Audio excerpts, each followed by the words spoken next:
성도 여러분, 메리 크리스마스. 옆에 분하고 인사하죠. 메리 크리스마스.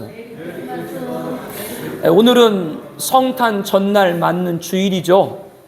성탄의 은총이 우리가 사랑하고 중보하는 모든 분들에게 함께 하시기를 하늘의 영광을 버리고 이 땅에 오신 예수님의 이름으로 축복합니다.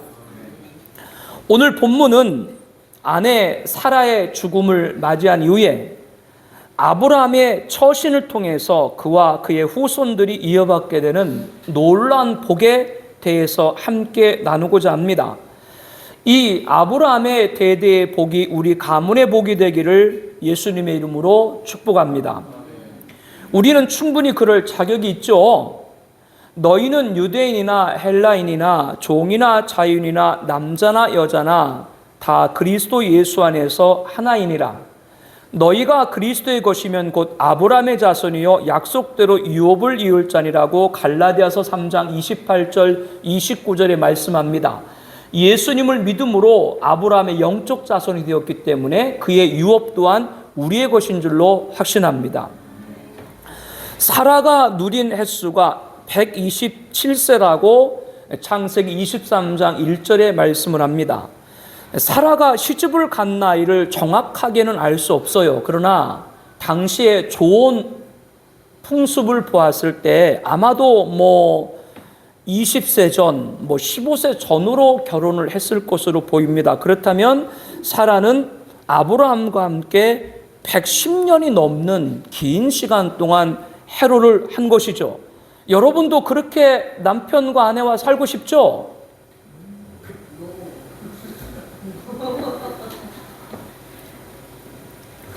우리는 예수님 재림 이후에 이 세상을 심판하시고 하나님께서 원래 만드신 에덴의 회복인 천년왕국을 믿죠. 그 천년왕국에서 우리가 어떻게 살아갈까라고 얘기를 할 때 지금처럼 부부가 그대로 살아갈지 다른 사람과 재혼할지 그거는 성경이 명시하고 있지 않으니까 모르겠는데 혹시 지금 부부하고도 천년왕국에서 계속 천년을 살아가게 될지 모르죠. 그랬더니 우리 아내가 그러대요. 당신하고 천년을 더 살아야 돼? 이렇게 아브라함과 사라는 오랜 시간 동안 해로를 냈고 그런 아내를 먼저 보낸 아브라함이 얼마나 마음이 아팠겠어요. 더욱이 아들 이삭이 아직 결혼을 하기 전이었거든요. 아브라함이 사라를 위해서 슬퍼하고 애통했다라고 창세기 23장 2절에 말씀합니다. 얼마간의 애도의 시간을 가졌을까요? 아브라함은 마음을 가다듬고 현실적으로 아내의 장례를 절차를 생각을 해야 했습니다. 싸늘해진 아내의 시신 앞에서 일어난 아브라함은 상중임에도 사라가 죽은 가나안 땅 헤브론 기럇 아르바 지역에 거주하는 핵족속에게로 찾아갑니다. 아브라함은 당신들 중에 나는 나그네요 거류하는 자다 라고 말하면서 당신들 중에서 내게 매장할 소유주를 주어 내가 나의 죽은 자를 내 앞에 내어다가 장사하게 될라 라고 요청을 합니다. 아내를 안장할 땅을 매입할 수 있도록 해달라고 하는 것이죠. 이에 핵족속이 내 주여 당신은 우리 가운데 있는 하나님의 세우신 지도자시니 우리 묘실 중에서 좋은 곳을 택하여 당신의 죽은 자를 장사하소서. 우리 중에서 자기 묘실에 당신의 죽은 자 장사함을 금할 자가 없으리라 라고 답을 합니다. 핵족속은 아브라함에게 매장을 원하거든 좋은 곳을 택해서 무상으로 사용하라 이렇게 답변을 하는 것입니다. 핵족속은 아브라함을 내 주여라고 호칭하고 있죠. 당신은 우리 가운데 있는 하나님의 세우신 지도자다 이렇게 말을 합니다. 이를 통해 볼 때 그 지역에서 아브라함의 위치를 알 수가 있습니다. 하나님 말씀하신 대로 아브라함은 복의 근원이고 선지자로 세우셨죠. 그래서 아브라함이 축복하면 모든 민족이 축복을 받는 열국의 아버지로 세웠지 않습니까? 그러니까 아브라함이 잘 되니까 아브라함이 살던 그 동네 헤브론도 잘 됐겠어요? 안 됐겠어요? 잘 됐겠죠. 그러니까 헤브론 사람들도 이방인에도 불구하고 아브라함이 정말로 하나님이 세우신 선지자, 그래서 지도자 이렇게 그들은 호칭하면서 존경을 한 겁니다. 그러나 아브라함은 앉은 자리에 일어나서 해족속을 향하여 몸을 굽히고 정중하게 예의를 피했습니다. 그리고 두 번째로 요청을 합니다. 나로 나의 죽은 자를 내 앞에서 내어다가 장사하게 하는 일이 당신들의 뜻일진데 내 말을 듣고 나를 위해서 소알의 아들 에브론에게 구하여 그가 그의 밭머리에 있는 그의 막벨라 굴을 내게 주도록 하되 충분한 대가를 받고 그 굴을 내게 주어 당신들 중에서 매장할 소유주가 되게 하기를 원하나이다. 아브라함은 두 번째 요청에서는 소알의 아들 에글론 이렇게 구체적으로 명시하면서 그의 땅 막벨라 굴을 내게 달라 이렇게 요청을 합니다. 그리고 에브론에게는 충분한 대가를 받고 그 굴을 내게 주어 매장할 소유주가 되게 하라 라고 계속해서 그 땅을 매입을 하겠다 의사를 지금 표현하는 것이죠. 아브라함의 이런 재차 요청에 에브론의 해족속 곧 성문에 들어온 모든 자가 듣는 데서 공개적으로 내 주여 그리 마시고 내 말을 들으소서. 내가 그 밭을 당신에게 드리고 그 속의 굴도 내가 당신에게 드리되 내가 내 동족 앞에서 당신에게 드리오니 당신이 죽은 자를 장사하소서. 거듭거듭 이 해족속의 에글론은 대가 없이 가져갈 것을 아뢰입니다. 아브라함은 막벨라 굴만을 매장지로 매매할 수 있도록 해달라고 했는데 에브론은 굴이 있는 밭과 그 주변 모두 드리겠다 이렇게 선대를 지금 하는 겁니다. 그러나 아브라함은 무슨 뜻이 있는지 이번에도 핵족속의 백성 앞에서 몸을 굽히고 에브론에게 당신이 합당히 여기면 청하건대 내 말을 들으시오. 내가 그 밭값을 당신에게 주리니 당신은 내게서 받으시오. 내가 나의 죽은 자를 거기서 장사하겠노라. 세 번째도 반복해서 요청을 합니다. 이에 에브론은 내 주여 내 말을 들으소서. 땅값은 은 400세겔이나 그것이 나와 당신 사이에 무슨 문제가 되리까? 당신이 죽은 자를 장사하소서라고 답합니다. 은 400세겔이 얼마의 가치인가? 한 사람이 1년 수입이 대략 5에서 10세겔입니다. 그렇다면 400세겔은 큰 돈이죠. 은 무게만 44kg이 나갑니다. 한 사람이 40년 동안 일한 돈을 한 푼도 쓰지 않고 모아야 되는 큰 금액, 그것을 지급하고 살 땅이지만 에브론은 아브라함에게 어떻게 드리겠다고요? 무상으로 드리겠다라고 하는 겁니다. 그런데 이 에브론의 말을 잘 들어보면 선의로만은 느껴지지 않죠. 에브론이 두 번씩이나 내 주여 이렇게 아브라함을 높이면서 땅을 대가 없이 소유하라 라고 했지만 세 번째 말 가운데는 뭐를 언급하고 있어요?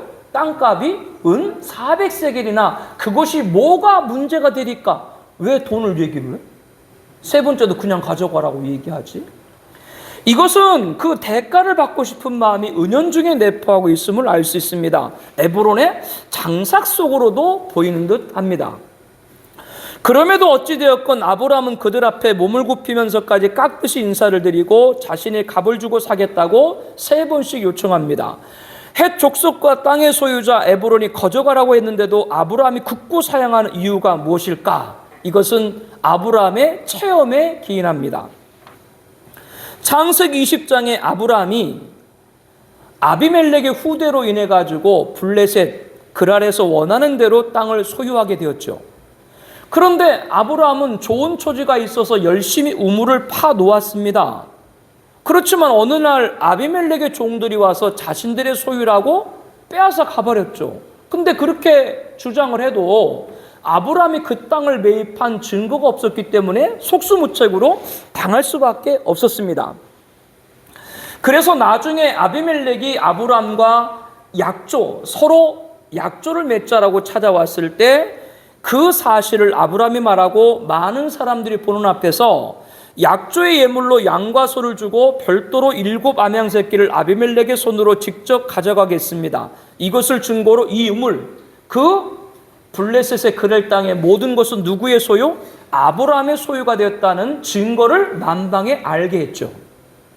이렇게 아브라함은 예전에 거저가라 라는 말을 듣고 아무 증거 없이 덥석받았다가 낭패를 본, 자기가 정성껏 파놓았던 우물을 빼앗긴 큰 어려움을 경험했습니다. 그래서 아브라함은 오늘 본문에서 핵족속과 그 땅의 주인 에글론이 사람의 장지를 아무 대가 없이 가져가라 제안을 고사하고 반드시 내 대가를 주고 사겠다라고 입장을 밝힌 것이요. 그렇게 해야 문제가 없기 때문에 그렇습니다. 만약 그렇지 않고 아무런 안전장치 없이 받았다가 나중에 해족석이 찾아와서 이거 내 땅이니까 이장하시오 라고 하면 꼼짝없이 아내 묘지를 옮겨야 되는 것이죠. 아브라함이 에브론의 말을 따라 핵족속이 듣는 데서 말한 대로 상인이 통용하는 은 400세겔을 달아 에브론에게 주었습니다. 이제 마보레 앞 막볼레에 있는 에브론 밭 곧 그 밭과 거기에 속한 굴과 그 밭과 그 주위에 둘린 모든 나무가 성문에 들어온 모든 핵족속이 보는 데서 아브라함의 소유로 확정됐다라고 창세기 23장 18절에 말씀합니다. 모든 사람 앞에서 공증을 한 것이죠. 이 또한 앞서 그랄에서 경험한 것 때문이다 라고 여러분에게 말씀을 드렸습니다. 그 후에 아브라함이 그 아내 사라를 가나안 땅 마보레 앞 막벨라굴에 장사했다. 마보레는 곧 헤브론이라. 이와 같이 그 밭과 거기에 속한 굴이 핵족소로부터 아브라함의 매장지로 소유주로 확정되었다라고 20절에 다시 반복해서 말씀합니다.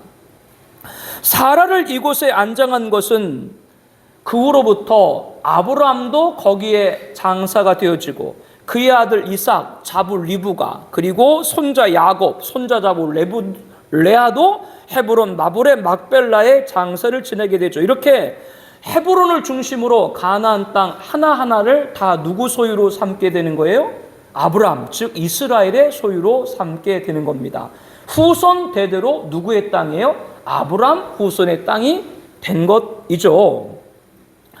이렇게 하나님의 언약, 그 하나님의 언약을 아브라함은 정당한 대가를 주고 샀다. 이것을 여러분들이 오늘 본문 말씀을 보면서 기억을 할 필요가 있습니다. 아브라함은 그랄에서 증거 없이 토지를 받았다가 낭패를 경험하고 막벨라에서는 공개적으로 분명한 증거를 갖고 자신의 소유주로 삼았습니다. 우리가 창세기 20장에서 그런 말씀 나눴죠. 거저둔단 말 따르면 안 된다라고 말씀합니다. 그렇게 말하는 사람은 자선사학가 아니면 브로커야. 둘 중에 하나예요. 나는 조금 이상해요. 결혼 전에 남자들이 결혼할 여자한테 손에 물 한 방울 안 묻히고 고생 안 시키겠다. 그러고 결혼해달라고 하죠. 뭐 여기는 그렇게 안 쏘고왔나 봐. 그런데 결혼하고 나서 여자분들이 고생해요, 안 고생해요? 그러면 결혼 전에 남자가 여자한테 손에 물 한 방울 안 묻히고 고생 안 시키게 하겠다. 그렇게 말한 사람이 나쁜 사람이에요? 그 말을 믿고 덥석 결혼한 여자분이 나쁜 거예요? 거저가 어딨어요, 거저가. 사람은 자기가 이만큼 해주니까 이만큼 해주는 것이죠. 이것은 오늘 우리들 인생도 마찬가지라고 하는 것이죠. 공짜 따라다니면 가난해지고 망하게 된다라고 하는 겁니다. 아브라함같이 하나님은 거저 주시죠. 하나님이 거저 주시는데 사람을 통해서 주시는 것이기 때문에 대인거래에서는 단돈 1만 원이라도 대가를 지불하고 내 것으로 삼을 때 하나님의 기업이 된다. 그렇게 지난 창세기 20장 공부할 때 말씀을 나눴습니다. 그러므로 여기서 우리에게 가르치는 교훈은 무엇이라고 말씀드렸어요? 아브라함은 그랄에서 실수했지만 본문에서는 실수했어요, 안 했어요? 실수하지 않았죠. 우리가 한 번은 실수할 수 있지만 두 번은 실수하지 말아야 되죠. 우리 그런 말 하죠. 한 번은 실수지만 두 번은 실수가 아니다. 한 번은 실수지만 두 번은 실패다. 한 번은 실수지만 두 번은 습관이고 세 번은 돌이킬 수 없다. 우리는 삶에서 한 번은 실수할 수 있지만 두 번 되풀이해서는 안 된다고 하는 것을 알고 있는데 그게 잘 안 될 때도 있죠. 그러면 왜 사람들은 한 번 속고 또 속게 되는 것일까? 그것은 다른 것이 아니라 성경에서 답을 찾아야 되는데요. 잠언서 14장 8절 말씀을 우리 함께 보겠습니다. 함께 봅니다. 슬기로운 자의 지혜는 자기의 길을 아는 것이라도 미련한 자의 어리석음은 속이는 것이니라. 미련한 자의 어리석음은 속이는 것이다. 이렇게 말씀을 합니다. 어리석음으로 속는다라고 하는 것이죠. 그러므로 우리는 미련한 자가 되지 말고 슬기로운 자, 지혜로 자기 길을 아는 자가 되어야 합니다. 그래야 속지 않는 것이죠. 디모데후서 3장 8절 9절 말씀을 우리 함께 보겠습니다. 우리 말씀 봅니다. 얀네와 암브레가 모세를 대적한 것 같이 그들도 진리를 대적하니 이 사람들은 그 마음이 부패한 자요 믿음에 관하여는 버림받은 자들이라. 그러나 그들이 더 나아가지 못할 것은 저 두 사람이 된 것 같이 그들의 어리석음이 드러날 것입니다. 여기 말씀에서 얀네와 암브레가 등장하죠. 이들이 누군가에 관해서는 정확하게 알려지지 않습니다. 근데 레전드인데요. 이 전승에 의하면 이 얀네와 암브레는 바로 앞에서 모세가 행한 이적을 흉내냈던 모세와 아론을 대적했던 애굽의 마술사로 알려지고 있습니다. 하나님 여호와께서 모세와 아론에게 이렇게 명하죠. 바로가 너희에게 이르기를 너희는 이적을 보이라 라고 하면 모세가 아론에게 너희 지팡이를 들어서 바로 앞에 던지라. 그것이 뭐가 되리라? 뱀이 되리라. 모세와 아론이 여호와께서 명령하신 대로 아론이 바로와 그의 신하 앞에서 지팡이를 던짐에 뭐가 됐어요? 뱀이 되었죠. 이에 바로도 현인과 말수사들을 부르매 그 애굽 요술사들도 그들의 요술로 그와 같이 행했다. 아론의 지팡이도 뱀이 됐고 애굽의 요술사의 지팡이도 뭐가 됐어요? 뱀이 됐죠. 근데 실상은 그렇지 않죠. 영화 쉽게 여러분들 다 보셨죠? 찰턴 헤스턴이 조연한 쉽게. 그 영화를 보게 되면 아론의 지팡이는 실제 뱀이 됐지만 애굽의 요술사들은 지팡이를 던지는 척하면서 옆에 있는 바구니를 발로 툭 차죠. 그러니까 그 바구니 안에 있던 뱀이 나오는 것을 보았습니다. 즉 눈속임을 한 것이죠.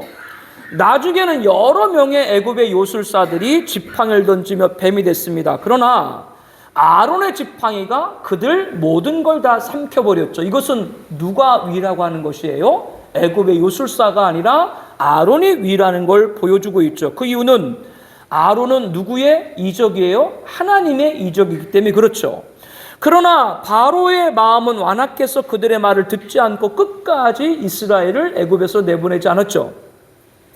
사도 바울은 정통 바리새인으로 구약 성경과 랍비 전승을 잘 알고 있었기 때문에 아마도 이 비유를 한 것으로 보여집니다. 옛날에 악인의 모형했던 얀네와 암브레를 통해서 마지막 때 진리를 대적하는 자들, 진리의 가르침을 막는 자들, 이 거역하는 자들, 어리석은 자들의 실상을 지적을 하고 있는 겁니다. 어리석은 자들은 하나님의 이적을 나타내는 아론의 지팡이를 보는 것이 아니라 하나님의 이적을 흉내내는 요술사들을 보는 거예요. 그래가지고 마지막 때 미혹되는 사람들이 많은 거예요.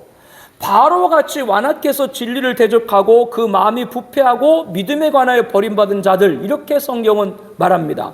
그러므로 미련해서 어리석은 자는 자꾸 속임수에 넘어갑니다. 반면에 슬기로운 지혜 있는 자는 잘 구별할 줄 아는 것이죠. 그렇기 때문에 저와 여러분이 두 번, 세 번 반복해서 실수하는 어리석음을 범하지 않으려면 먼저 하나님의 역사인지 마귀의 술수인지를 구별하는 지혜를 얻기를 바랍니다. 아브라함은 그랄에서 한 번 실수했기 때문에 막벨라에서는 실수하지 않은 지혜를 가진 것이죠. 성도 여러분들에게 이런 하나님의 지혜를 축복합니다. 여러분의 길이 하나님의 지혜로 인도함 받기를 바랍니다.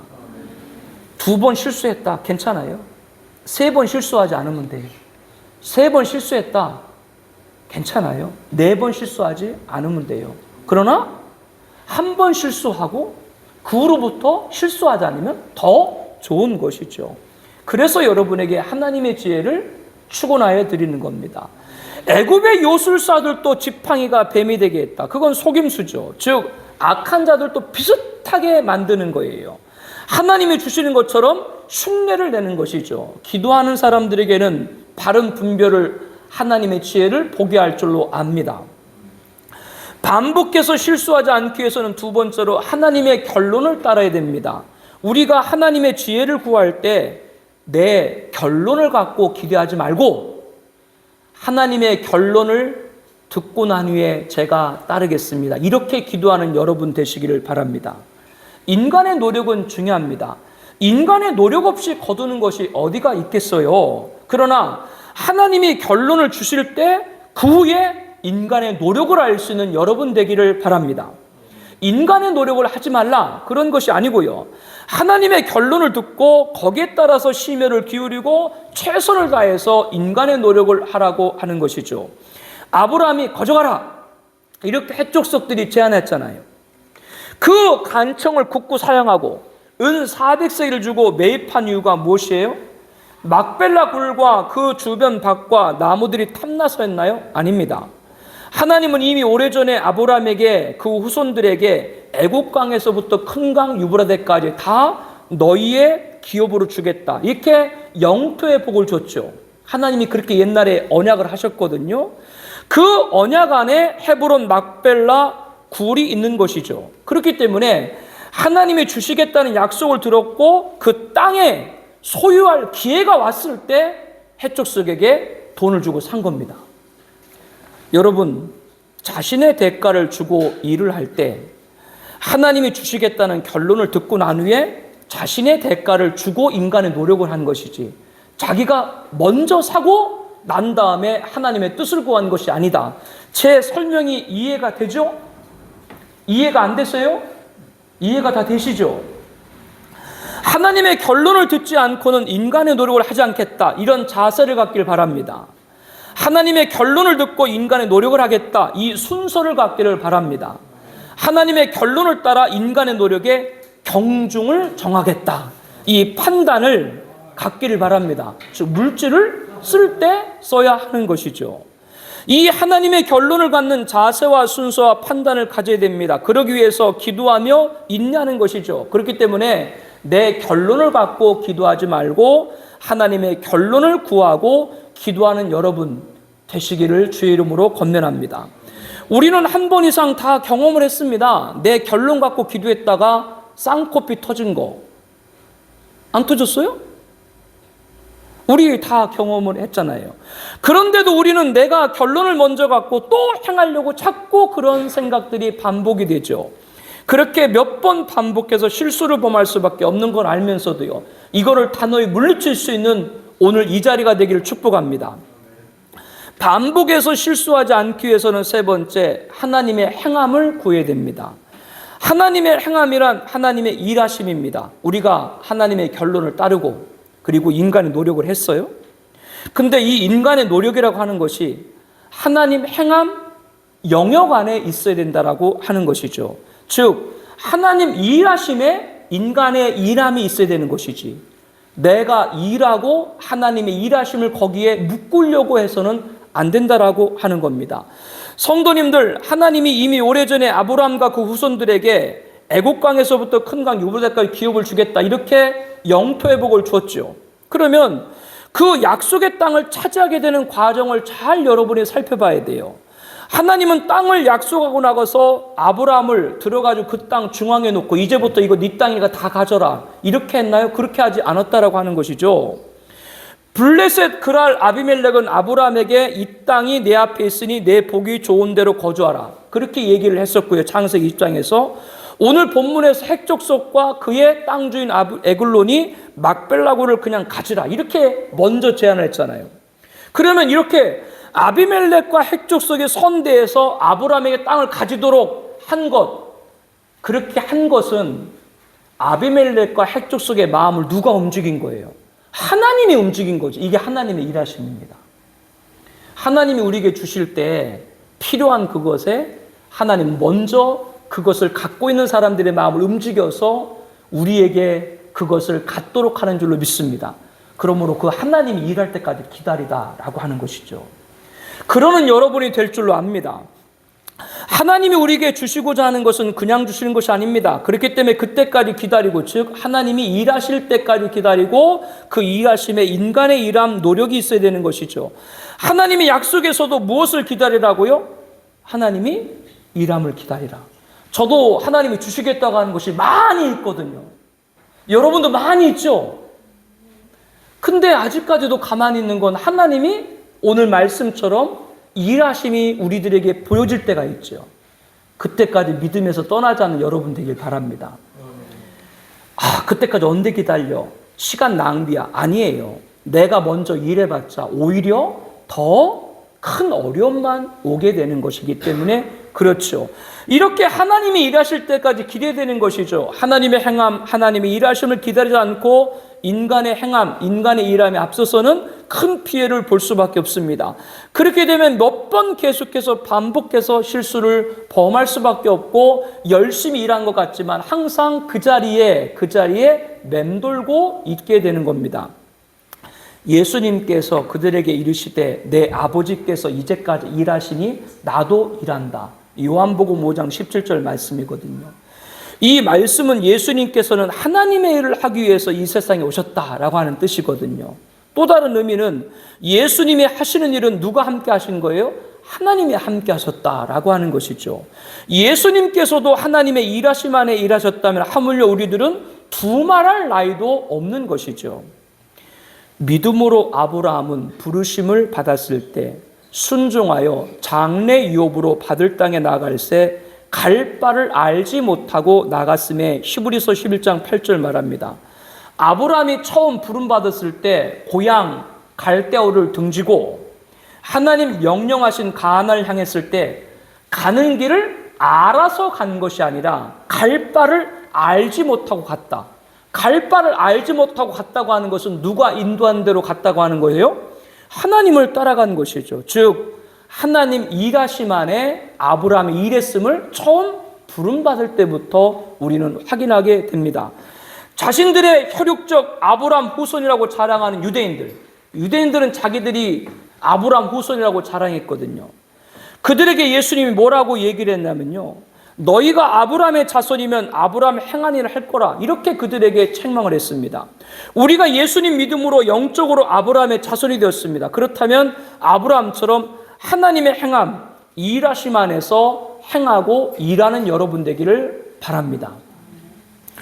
반복하여 실수하지 않기 위해서는 네 번째로 하나님의 영광입니다. 스데반 집사님이 믿음과 성령에 충만해서 유대인들에게 설교하면서 이렇게 증언을 했죠. 우리 조상 아브라함은 하란에 있기 전 메소포타미아에 있을 때 영광의 하나님이 그에게 보였다.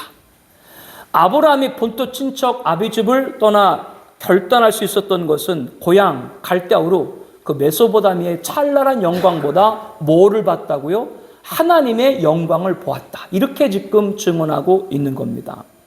하나님의 영광을 본 아브라함은 찬란한 문명이 꼽히던 메소포타미아 영화가 별게 아닌 것이죠. 하나님의 영광을 본 사람은, 하나님의 영광을 소망한 사람은 세상의 영화가 대수롭지 않은 겁니다. 여러분도 다 하나님의 영광을 보셨죠? 그러니까 오늘 또 이렇게 예배하는 줄로 믿습니다. 이제는 세상의 영화를 따르지 않고 하나님의 영광을 따라 살아가게 되는 것이죠. 하나님의 영광을 따라 살아가는 사람은 세상의 영화를 바라보다가 실수하지 않게 됩니다. 왜 실수하느냐? 자꾸 세상의 영화가 먼저 들어오기 때문에 그렇습니다. 그러므로 세상의 영화가 눈에 들어오면 반복해서 실수밖에 없기 때문에 세상의 영화의 정체를 알아야 돼요. 성경은 세상의 영화의 정체가 뭐라 그래요? 인생은 그 날이 풀과 같으며 그 영화가 들의 꽃과 같도다. 그것은 바람이 지나가면 없어지나니 그 있던 자리도 다시 알지 못하거니와 여호와의 인자하심은 자기를 경외하는 자에게 영원부터 영원까지 이르며 그의 의는 자손의 자손에게 이르니니. 지금 한겨울에 도시의 조경이나 주변의 산하에 꽃 한 송이 볼 수가 없죠. 왜? 찬바람이 불면 세상의 영화는 들의 꽃과 같이, 찬바람 불면 없어지는 들의 꽃과 같이 다 사라져 없어져 버릴 것이다. 이렇게 말씀을 합니다. 그러므로 저와 여러분들은 영원부터 영원까지 이르는 하나님의 영광을 볼 수 있기를 바랍니다. 우리 교회 공동체 가족들에게 세상의 영화가 보이지 않길 바라요. 우리 젊으신 분들, 우리 학생들, 우리 청년들 있는데 하나님의 영광이 여러분 눈에 먼저 들어오기를 바랍니다. 반복하여 실수하지 않기 위해서는 어리석음으로 마귀의 속임수에 빠지지 말고 하나님의 지혜를 가져야 되고, 두 번째는 하나님의 결론을 따라야 되고, 세 번째는 하나님의 행함을 구해야 된다. 하나님 일하심 안에 내 일함이 있어야 되지. 내가 일하고 나서 하나님의 일함을 묵구하지 말라. 네 번째는 하나님의 영광이라고 말씀드렸죠. 세상의 영화를 보지 말고 하나님의 영광을 봐야 되는 것이죠. 반복하여 실수하지 않기 위해서 다섯 번째는 하나님의 자녀입니다. 즉 하나님의 자녀가 되어야 실수하지 않습니다. 저와 여러분은 예수님 믿음으로 다 하나님의 자녀가 되었죠. 그렇다면 우리는 이미 하나님의 자녀가 되었는데 왜 하나님의 자녀가 되어야 실수하지 않는다, 이렇게 제가 여러분에게 말씀드렸을까요? 그것은 우리가 하나님의 자녀라면 하나님과 하나가 되어야 되는 것이죠. 하나님의 자녀라고 하는데 하나님과 하나가 되지 못하면 그 사람은 하나님의 자녀로서 온전히 아버지 하나님의 뜻을 알지 못할 줄 모릅니다. 그러면 그 사람은 다른 말을 듣고 실수를 범하게 되는 것이죠. 예수님께서 십자가를 앞에 두고 겟세마네에 오르셨죠. 예수님은 십자가의 죽음이 얼마나 큰 고통이고 모멸이고 비참한지를 아셨습니다. 저와 여러분은 죽기 전까지는 언제 죽을지도 모르고 죽음 이후에 어떠한 것이 있는지도 모르지만 예수님은 하나님이시기 때문에 죽는 날도 아셨고 그 죽음이 어떤 죽음인지도 잘 아셨죠. 그러므로 예수님은 십자가를 피하고 싶었습니다. 3번씩이나 만일 할만하시거든 이 잔을 내게서 지나가게 하옵소서, 이렇게 예수님이 기도한 것, 인간의 몸을 입고 인성으로서 그렇게 기도를 했던 것이죠. 그러나 예수님은 어떻게 십자가를 갈 수가 있었는가? 아빠 아버지여, 모든 것이 가능하오니 이 잔을 내게서 옮기시옵소서, 그러나 나의 원대로 마옵시고 아버지 원대로 하옵소서. 예수님은 하나님을 아빠 아버지로 부르면서 아버지께서는 모든 것이 가능하오니 이 잔을 내게서 옮기시옵소서, 그러나 나의 원대로 마시옵고 아버지 원대로 하옵소서. 아들은 아버지 원대로 해야 되죠. 그렇죠? 바람의 아들 알아요? 이종범 야구선수. 바람의 손자 알아요? 키움의 이정우. 이번에 메이저리그 입단했잖아요. 샌프란시스코 자이언트. 역대 최고 한국 진출 가운데 연봉을 받고. 이정우는 아버지의 뜻을 이뤘는지 모르겠어요. 우리들은 살아가면서 아버지의 뜻을 이룬다는 게 쉽지 않다는 걸 잘 알 수 있습니다. 육신 아버지, 그걸 얘기하는 것이 아니고요. 하늘에 계신 우리의 아버지 말이죠. 예수님께서 이렇게 말씀했거든요. 내가 하나님께로부터 나와서 왔음이라 나는 스스로 온 것이 아니요 아버지께서 나를 보내신 것이다. 내가 하늘에서 내려온 것은 내 뜻을 행하려 하며 아니요 나를 보내신 이의 뜻을 행하려 함이라.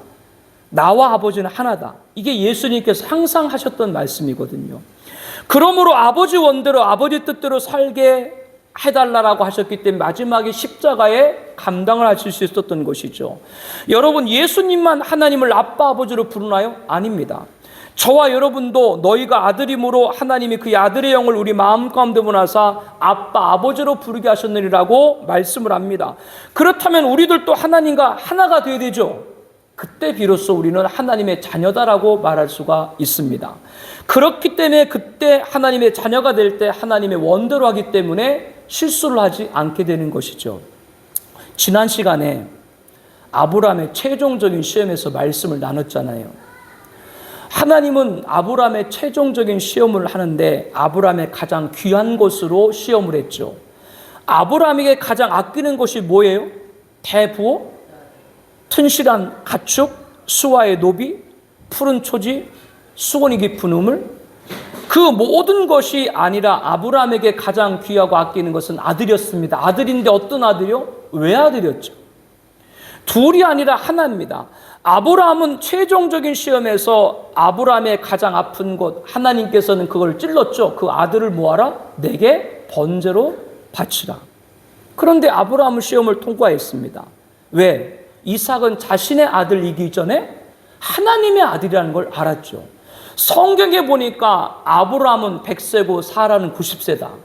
그런데 하나님이 그들을 돌보사 아들 이삭을 주셨다. 이 말의 뜻은 무엇을 말씀을 합니까? 아브라함이 100세고 사라가 90세라고 하는 것은 인간적으로 후손을 생산할 수 없는 것이죠. 없는 상황에서 하나님이 돌봐가지고 이삭을 줬다 라고 하는 건 이삭은 누구의 것이라고 하는 거예요? 하나님의 것이죠. 하나님께서는 시험을 할 때 하나님의 것으로 시험하시지 우리 것으로 시험하는 것이 아니에요. 근데 우리는 착각을 하죠. 그것이 내 것인 줄 알죠. 내 것이니까 붙들려고 하죠. 하나님은 뭐라고 하는 것이에요? 그거 네 것이 아니다. 내 것이다. 그렇기 때문에 아브라함은 하나님의 주권, 아들 이삭은 자신의 아들이기 전에 누구의 아들이다? 하나님의 아들인 걸 알았기 때문에 그 시험에 통과를 한 것이죠. 하나님을 인정한 아브라함은 이렇게 하나님의 최종적인 시험에 합격을 했습니다. 하나님으로부터 내 독자도 아끼지 않았은즉 이제야 하나님을 경외한 줄 알았다. 하나님을 사랑한 줄 알았다. 이렇게 인정을 하신 것이죠. 내가 나의 말을 준행했다고 인정하신 하나님은 아브라함에게 큰 민족, 이름창대, 복의 근원, 모든 언약의 복을 주었죠. 이를 통해서도 우리는 확인할 수 있습니다. 아브라함은 자신을 부르신 하나님의 마음과 하나였다고 하는 것이죠. 즉 하나님의 마음을 안 것이죠. 사랑하는 성도 여러분들, 여러분 각각의 하나님과 관계에서 하나님 마음을 알기를 축복합니다. 어떤 분은 그래요. 저는 도대체 하나님 마음을 모르겠다고. 자기 마음을 보니까 하나님 마음이 안 보이죠. 여러분이 마음을 비우고 하나님을 바라보면 하나님 마음이 보일 줄로 압니다.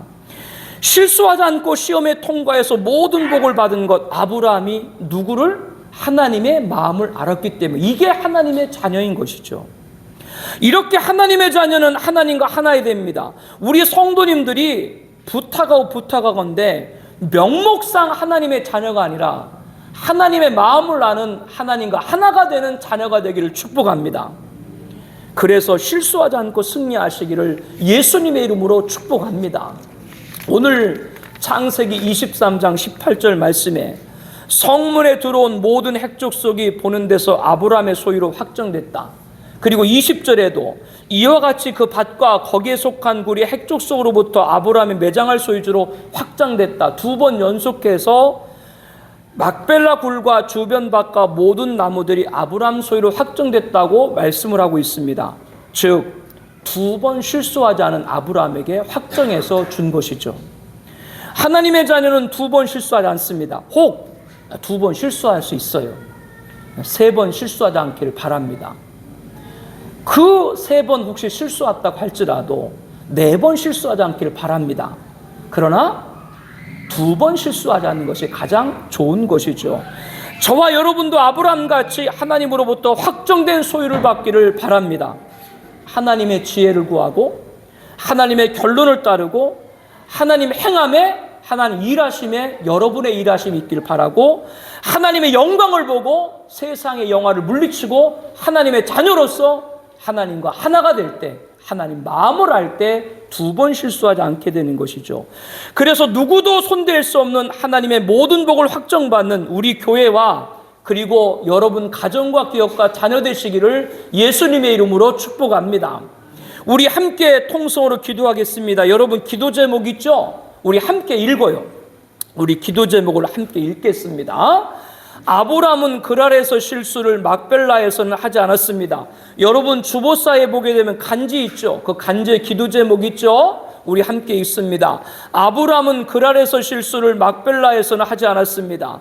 한 번 실수이지만 두 번은 실수가 아니라 실패라고 합니다. 두 번은 습관, 세 번은 돌이킬 수 없게 될 수 있습니다.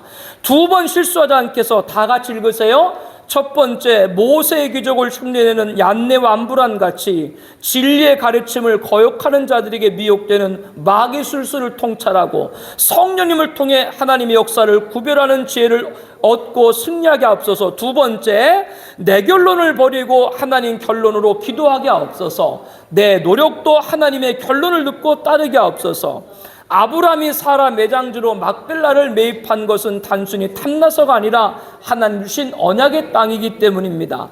하나님 주시겠다는 결론을 듣고 난 후에 인간의 노력도 최선을 다하게 하옵소서. 세 번째, 아비멜렉과 핵족속이 선대한 것도 하나님이 그들의 마음을 움직인 겁니다.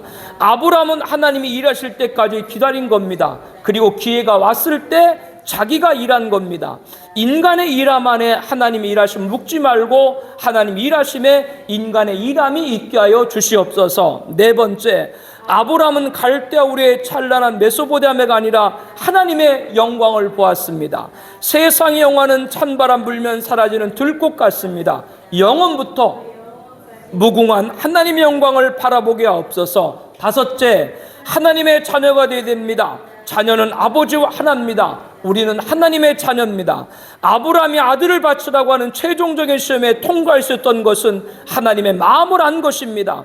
하나님의 마음을 아는 자가 되게 하여 주시옵소서. 하나님과 하나가 되게 하옵소서. 우리 5가지 기도 제목 있죠?